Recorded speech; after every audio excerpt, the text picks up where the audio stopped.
Greetings Titans. Welcome back to my channel Culinary Titans. In my last videos till now, we have discussed about many simple topics in simple ways. I hope you all understand those topics very nicely and thoroughly. In this video, I am going to discuss about soups. I have tried my best to cover everything about soups which is required for the basic knowledge. If you feel doubtful in any part of the video, feel free to ask in the comment box. In this video, we will discuss about the definition of soup, origin of soup, types of soups, and discussion on each type briefly. National soups, and some names of important national soups. The garnishing of soups, and also a bonus tip. For this bonus tip, watch the video till end, because bonus is in between the video, somewhere hidden. So, let's begin. What is a soup? Soup is a replenishing, aromatized and a complete meal. Soups play a very important role on the menu and are served as appetizer to stimulate the appetite for the rest of the heavier foods to follow.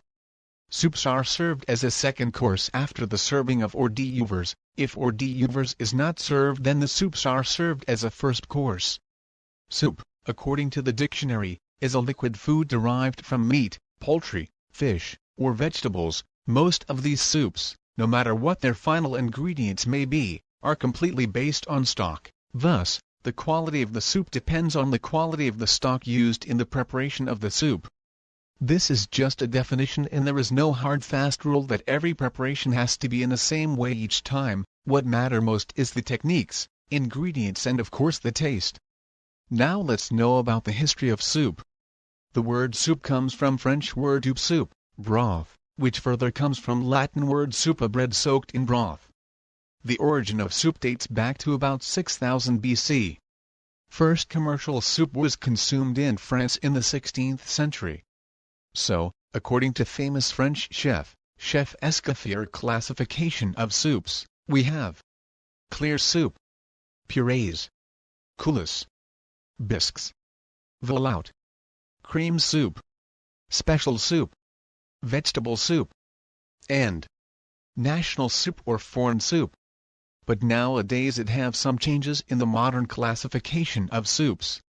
Soups can be divided into three basic categories, namely thick soups and thin soup, which is further divided into passed soup, unpassed soup and cold soup, and international soup, which are basically special and famous or national soup from various countries. Now, let's discuss about thin soup. The thin soups are all based on a clear, unthickened broth or stock. They may be served plain or garnished with a variety of vegetables and meats.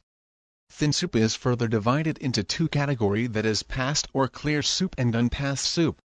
The passed or clear soup is a soup which is basically strained after preparation with the help of a strainer or a muslin cloth. The specialty of this soup is that it is simple, clear, transparent, flavorful and without any solid ingredients. This can be made from poultry, beef, veal and vegetables. One of the famous example of passed soup is consomme, whereas the unpassed soup has the properties same as of clear soup, except for this is not strained and has solid ingredients in it. The preparation method is same and can be prepared from beef, veal, poultry and vegetables. Example for unpassed soup is broths and bouillons. Discussing next, we have thick soup. Unlike thin soups, thick soups are opaque rather than transparent. They are thickened either by adding a thickening agent, such as a roux, or by putting one or more of their ingredients to provide a heavier consistency. The difference between thick soup and unpassed soup is that thick soup is viscous in nature. Thick soups are further classified depending upon the thickening agents used. Thickening agent may be cream, and this will give us cream soups. The cream soup is prepared from the puree of vegetables, meat, fish or poultry. The name cream soup is usually given after the main ingredients. For example, crème de tomato, which is a cream soup made from tomato. Cream soup are soups thickened with roux, Bermani liaison, or other thickening agents, plus milk and or cream. They are similar to velouté and bechamel sauces. In fact, they may be made by diluting and flavoring either of these two leading sauces. If want to know how to make these two sauces, I have made 2 videos explaining about mother sauces and derivatives. The link will be given in the I button and also in the description. You can always check them. So, milk is sometimes used to dilute the sauce in order to get the correct consistency for sauce. There are some quality standards for cream soup, which includes the thickness on number 1. It's all about the consistency of heavy cream. It shouldn't be too thick either. The texture must be smooth and no graininess or lumps should be present except garnish, of course. The taste is also an important factor. Distinct flavor of the main ingredient like asparagus and cream of asparagus, etc. And there should be no starchy taste from uncooked roux. Now let's talk about the challenges we face while making cream soups. So curdling of cream soup is a big challenge here. Curdling is a common problem with cream soup as it's made with cream or milk or both. The cause behind curdling of the soup can be either the acidity content of many soup ingredients like tomato or heat of cooking can also be the cause of it. So to eliminate this curdling, we should keep the temperature controlled and add it slowly for the acidity present to incorporate. The roux and other starch thickeners are used to stabilize milk and cream in order to avoid curdling while making a sauce, but soups are relatively thin as compared with sauce and contain less amount of starch. So the fear of curdling is always there, therefore precaution should be taken to avoid this. Follow some of the guidelines to prevent curdling of the sauce, which includes not to combine milk and simmering soup, stock without the presence of roux or other starch. Thicken the stock before adding milk. Or thicken the milk before adding it to the soup. Do not add cold milk or cream to simmering soup. Instead, heat the milk in a separate saucepan. Or temper the milk by gradually adding some of the hot soup to it. Then add it to the rest of the soup. Do not boil soups after milk or cream is added. Moving next is velouté soup. The French word velouté translated into English means velvety. This describes the finished texture and appearance of the soup. The principal thickening element is a blonde roux or a velouté sauce, which may be flavored using different stock bases according to requirements. When preparing meat, poultry, or fish velouté, the predominant flavor is determined by the stock used. Alternatively, when producing aqueous vegetable velouté soups, the flavor of the main vegetable predominates. In order to achieve the velvety finish required, the liaison of egg yolks and cream is added just before service. Once this has been added, the soup must not be boiled again, otherwise it will take on a curdled appearance, a result of egg yolk coagulation. Next we have puree soup. The puree soups are made by simmering dried or fresh vegetables, especially high-starch vegetables, in stock or water, then pureeing the soup. Purees are normally based on starchy ingredients. They may be made from dried legumes such as split pea soup or from fresh vegetables with a starchy ingredient, such as potatoes or rice, added. Purees may or may not contain milk or cream. Purees are relatively easy to prepare. Puree soups are not be as smooth and refined as cream soups but are heartier and coarser in texture and character. Techniques vary greatly depending on the ingredients and the desired result. This type of soup is produced from the vegetables containing a high percentage of starch, for example pulse vegetables, watery vegetables for example celery, leeks, onions, etc. Puree soups produced from starchy vegetables need no other thickening agent as starch-based vegetables act as self-thickeners. Alternatively, puree soups produced from aqueous vegetables need the assistance of a starchy food to effect cohesion. The ingredients most commonly used for this purpose are rice or potatoes. All the puree soups are passed through the food processor for liquidizing and finally strained through a conical strainer chinoy. It's then reheated for correcting the seasonings and consistency. Puree soup are always garnished with croutons. Moving forward, we have chowder soup. Chowders are chunky, hearty soups made from fish, shellfish, and or vegetables so full of good things they sometimes are more like stews than soups. Many types of chowder are simply cream soups or puree soups that are not pureed but left chunky. Like other specialty regional soups, chowders resist categorization. However, most of them are based on fish or shellfish or vegetables, and most contain potatoes and milk or cream. Chowder soups originated from America. The name is the corruption of the French word haudière, means a heavy pot used by farmers and fishermen to cook soups and stews. The best-known French chowder is oulabis. It is more like a stew, which is an American specialty made with meat, fish, and vegetables along with milk, pork belly, tomato concasse and seasonings. Chowder may be thickened with Birmanian crackers are added prior to the service of this soup. Next, we move to bisque soup. A bisque is a cream soup made with shellfish. At one time, bisques were thickened with rice, but today they are more frequently thickened with roux. Bisques are made basically like other cream soups, but they seem more complex because of the handling of the shellfish and the variety of flavoring ingredients often used. Expensive to prepare and rich in taste, they are considered luxury soups. The term bisque has come to be used for a great variety of soups, primarily because the word sounds nice. Bisque is generally used for shellfish soups, but nevertheless, you will also see the word bisque applied to many of the vegetable soups and cream soups. Bisque may be defined as thickened, past, classical seafood soups prepared from a base of fish stock flavored with selected shellfish and mapua. They are enhanced with wine, brandy and thickened with starch, usually in the form of rice. Due to the delicacy of their flavor and the high cost of production, bisque are best suited to service at dinner. Linguists say the most likely origin of the word bisque is Biscay, the name of the bay off the coast of southwestern France and northwestern Spain. It is sometimes said the word comes from biscuit, because the soup was once thickened by dried bread, but language experts say there is no evidence for this origin. Now we have come to cold soup. Cold soups are those soups which include the natural gelatin jellies to make meat stocks, or by addition of gelatin powder, or those that are thickened with a starch or puree. Cold consommé madrille is popular cold soup. Vichyssoise is a cold soup and a rich cream of potato soup and garnish with chopped chives. Andalous gazpacho is a refreshing tomato and cucumber soup with a garnish of thin strips of pimentos, cumin seeds for flavor, accompanied with croutons. Now, it has become a pattern of the parties in the summer to serve cold soups. So without cold soups the summer menu is incomplete. Moving further, we have come to the national or special soup.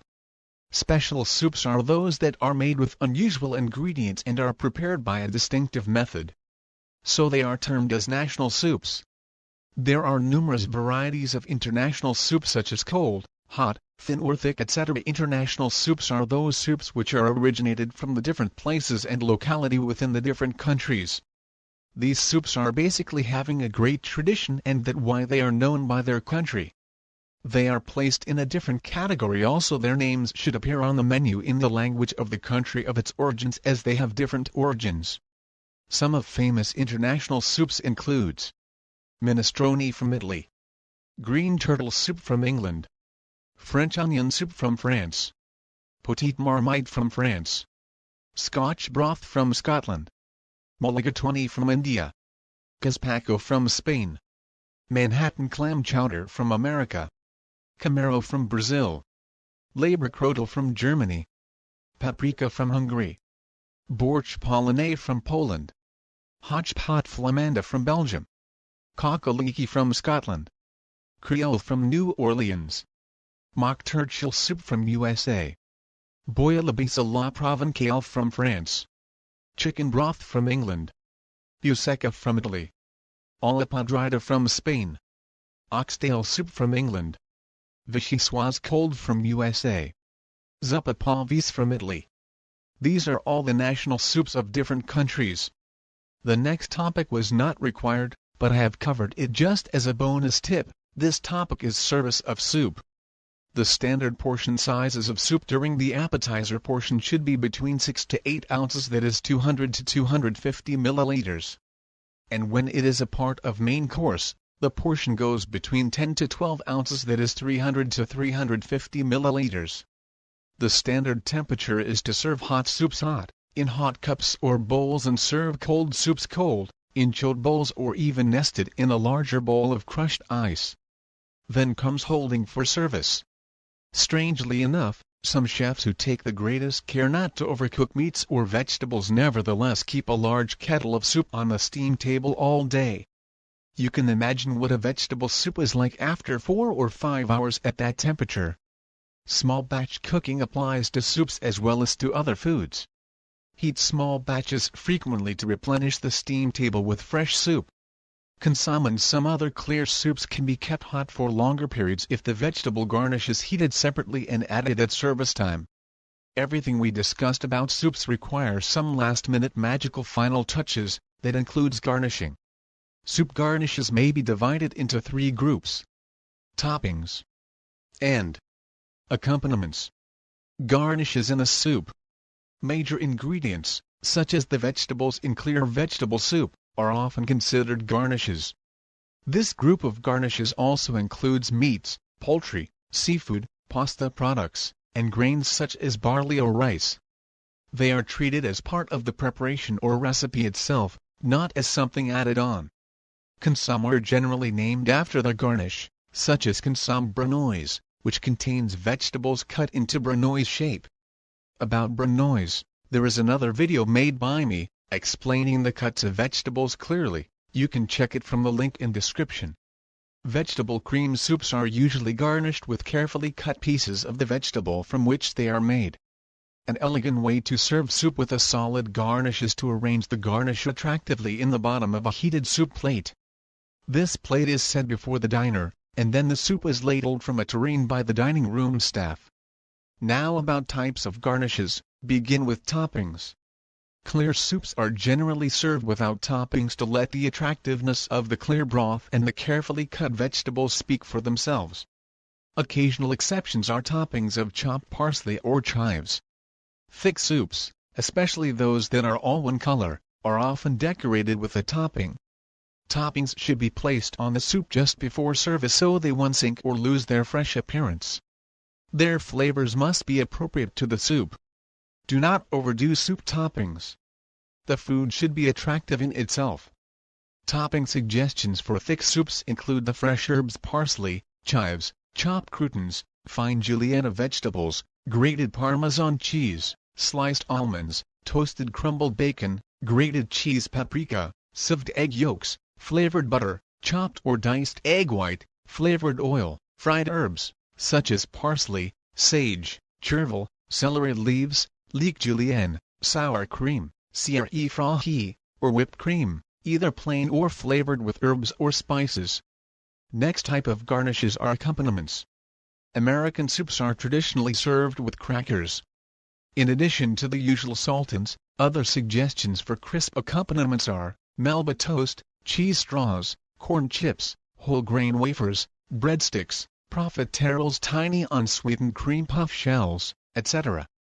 So, this is all about the soups.